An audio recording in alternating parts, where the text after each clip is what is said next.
నమస్తే, astro Morgan ఛానల్కి స్వాగతం. నా పేరు Vijayalakshmi, Vedic and KP astrologer. ఈ వీడియోలో 2026 మార్చి 22వ తేదీ ఆదివారం నాటి దిన ఫలితాలు. చంద్రుడు మేషరాశిలోని అశ్విని 4వ పాదం నుండి భరణి నక్షత్రం వరకు కూడా సంచరించటం వలన 12 రాశుల వారికి గోచార ఫలితాలు, పరిహారాలు చెప్పుకుందాం. ఇందులో ముందుగా మేషరాశి. శారీరక శ్రమ పెరుగుతుంది. ఈరోజు పనులలో జాప్యాలుంటాయి. ఆరోగ్య విషయంలో జాగ్రత్త, పనులు ముందుకు నడవవు. వృషభ రాశి.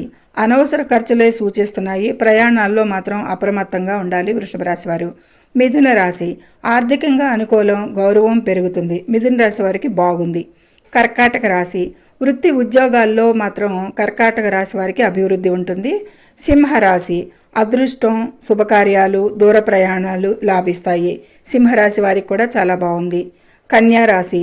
పనుల్లో ఆటంకాలు ఎదురవ్వచ్చు. వాహన ప్రమాద సూచనలు అయితే ఉన్నాయి. కన్యారాశి వారు జాగ్రత్తగా ఉండాలి. తులారాశి. భాగస్వాములతో విభేదాలు, కొత్త ఒప్పందాలకి సమయం కాదు అనేది గ్రహించాలి. ముందుకు పోరాదు కొత్త ఒప్పందాలకి ఈరోజు అనేది సూచించటం. వీరు కొద్దిపాటి జాగ్రత్తలు పాటించాలి. వృశ్చిక రాశి. శత్రువులపై విజయం, కోర్టు వ్యవహారాలకి అనుకూలం. ఈరోజు బాగుంది వృశ్చిక రాశి వారికి. ధనుసు రాశి. సంతానపరమైన ఆందోళనలుంటాయి. పెట్టుబడుల్లో జాగ్రత్త అవసరం అనేది సూచిస్తుంది. ఇక మకర రాశి. మాతృవర్గంతో విభేదాలు, స్థిరాస్తిలో అప్రమత్తత విషయాలకి ఈ రెండు విషయాలకి కూడా కొద్దిపాటి జాగ్రత్తలు తీసుకోవాల్సి ఉంటుంది. మకర రాశి వారు ముందుగా హైలైటెడ్ పాయింట్స్ మాత్రమే చెప్తున్నాను. ఇక కుంభరాశి. తోబుట్టువుల సహకారం ఉంటుంది. ధైర్య సాహసాలు కొంచెం పుంజుకుంటారు అనేది సూచించవచ్చు. మీనరాశి. మాట వల్ల సమస్యలు, కుటుంబంలో కలహాలు ఎదురవుతాయి. ఈరోజు వీరికి బాగుండలేదు, జాగ్రత్తగా ఉండాలి. ఇక కన్య, మేష మరియు ధనుసు రాశుల వారు వాహన ప్రయాణాల్లో జాగ్రత్త వహించాలి ముఖ్యంగా.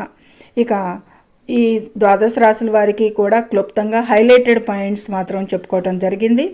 ఇక చంద్రదోష నివారణకు శివలింగానికి క్షీరాభిషేకం లేదా ఓం నమః శివాయ మంత్రం జపించాలి పరిహారంగా అనేది సూచించడం జరుగుతుంది. ఇదే దశ దిశ మన జాతకంలో జరుగుతుంటే గనక ఖచ్చితంగా ఈ హైలైటెడ్ పాయింట్స్ వారికి వర్తిస్తాయి. ఇవి గోచార అంచనాలు మాత్రమే అనేది సూచించడం జరుగుతుంది. సర్వే జనం సుఖినో భవంతు. నచ్చితే లైక్ చేయండి, షేర్ చేయండి, కామెంట్ చేయండి.